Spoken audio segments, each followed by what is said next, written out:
Hello guys, welcome back to the another video. तो कैसे evil संक्रमण बहुत एक गुरुत्वपूर्ण खबर অসম লোকসেৱা আয়োগ আসাম পাব্লিক সাৰ্ভিস কমিশনৰ ফালৰ পৰা কেইটামান ভ্যাকেন্সি ৰিলিজ কৰিছে তো হেতুৰ বিষয়ে আলোচনা কৰিম ভিডিওটো সম্পূৰ্ণকৈ চাই থাকিব আৰু যদি নতুন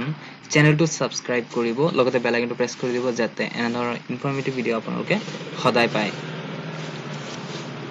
আৰু আমাৰ এটা WhatsApp চেনেল আছে তাত আপোনালোকে জয়েন হৈ ল'ব তাত আমি বিভিন্ন ধৰণৰ আপডেটস জব ইনফৰমেশন দি থাকো ঠিক আছে তো ফাৰ্স্ট অফ অল ইয়াত আপোনালোকে চাব পাৰিছে এটো অফিশিয়াল নোটিফিকেশন হয় 5 মে 2026 মানে যোৱাকালি ৰিলিজ কৰিছে ঠিক আছে তো এটো আসাম সাৰ্ভিস কমিশনৰ ফালৰ পৰা মানে হোম গাৰ্ডছৰ যিকিটা অফিশিয়াল মানে অফিচাৰ আছে তেনেকুৱা টাইপৰ ভ্যাকেন্সি ওলাইছে ৰিলিজ কৰিছে আসাম হোম গাৰ্ড মানে আসাম হোম গাৰ্ডছ মানে ডিপাৰ্টমেন্টৰ পৰা ঠিক আছে ইয়াত টোটাল ভ্যাকেন্সি আপোনাৰ আছে 22 টা ঠিক আছে তো আৰু ইয়াত আপোনালোকৰ ক্যাটাগৰী হিচাপত আপোনালোকে এইখিনি চাব পাৰিব কিমান কেইটা ভ্যাকেন্সি আছে কোড কি আছে সকলো ডিটেইলছ চাব পাৰিব ঠিক আছে তো আৰু এটা কথা আপোনালোকে যদি এপ্লাই কিবা যিকোনো ধৰণৰ এপ্লাই জব এপ্লাই বা ডকুমেন্টেশনৰ কাৰণে হেল্প লাগে তেনেহলে কন্টাক্ট কৰিব ডেসক্ৰিপচনত নাম্বাৰ দিয়া আছে আপোনালোকে যোগাযোগ কৰিব আপোনাৰ ঘৰতে বহি সকলো ধৰণৰ কাম কৰিব পাৰিব আৰু তাৰ পিছত ইয়াত আপোনালোকৰ পে স্কেল আছে 22000 পৰা 97000 আৰু গ্ৰেড পে 11800 আৰু পে বেন টু 3 হ'ব ঠিক আছে ইয়াত আপোনাৰ যদি আপুনি চাও কোৱালিফিকেশন ঠিক আছে কোৱালিফিকেশন আপোনালোকৰ গ্ৰেজুৱেচন কমপ্লিট লাগিব ইয়াত দেখা আছে চাওক গ্ৰেজুৱেচন কমপ্লিট লাগিব আপোনালোকৰ আৰু আপোনালোকৰ ইয়াত ডোমিসাইল সাৰ্টিফিকেট লাগিব ঠিক আছে ডোমিসাইল মানে আপোনালোকৰ পিআৰসি থাকিলে ঠিকই আছে পিআৰসি হৈ যাব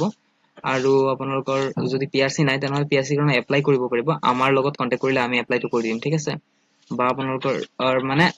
আপোনালোকৰ অসমৰ বাহিনীত যে তাত হেতু কাৰণে এটা প্ৰুফ লাগিব আৰু আপোনাৰ এমপ্লয়মেন্ট এক্সচেঞ্জ ৰেজিষ্ট্ৰেচন সাৰ্টিফিকেটটো এটো ম্যান্ডেটৰি হয়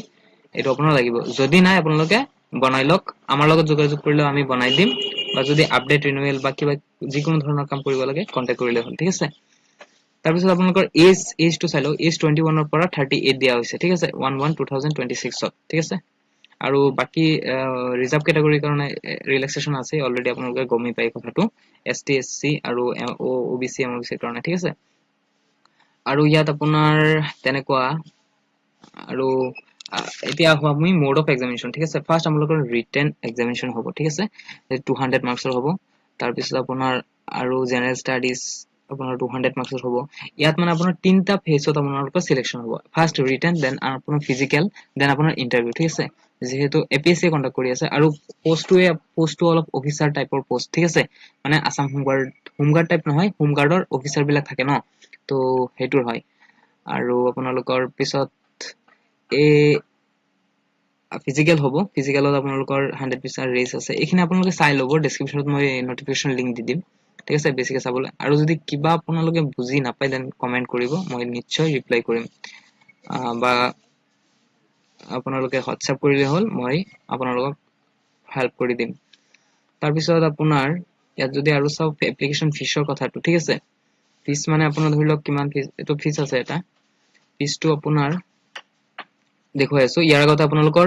স্টাৰ্টিং ডেট আপোনাৰ 8 মে 2026 ঠিক আছে আজিটো আপোনাৰ হৈ গল ভিডিওটো আপলোড হৈ আছে 6 মে 2026 ঠিক আছে তো দুই দিন পিছত আপোনালোকৰ এপ্লাই ষ্টাৰ্ট হৈ যাব আপোনালোকে কন্টাক্ট কৰিব WhatsAppত যদি আপোনালোকৰ এপ্লাই কৰি দিব লাগে একেবাৰে ধুনীয়াকৈ কৰি দিয়া হ'ব ঘৰতে বহি আপোনাৰ কতো যাব নালাগে আপোনালোকৰ এপ্লাইটো কৰি দিয়া হ'ব ক্লোজিং ডেট আছে 7/6/2026 তাৰ পিছত আপোনাৰ last date for payment application fees আছে 9/6/2026 ঠিক আছে আৰু আপোনালোকৰ এপ্লিকেশন ফিছ যদি চাও জেনাৰেল ক্যাটাগৰী যিসকল আছে সেইসকলৰ আপোনাৰ 297 পে কৰিব লাগিব আৰু ওবিসি এমওবিসি ক্যাটাগৰী আপোনালোকৰ 197 পে কৰিব লাগিব আৰু এসসি এসটি বিপিএল ক্যাটাগৰী যিসকল আছে 47.20 পেমেন্ট কৰিলে হৈ গল ঠিক আছে তো এইখিনি আছিল আপডেট লক পাম এটা নতুন ভিডিও হইতে আৰু চেনেলটো সাবস্ক্ৰাইব কৰি দিব ভিডিওটো সকলোৱে শেয়াৰ কৰি দিব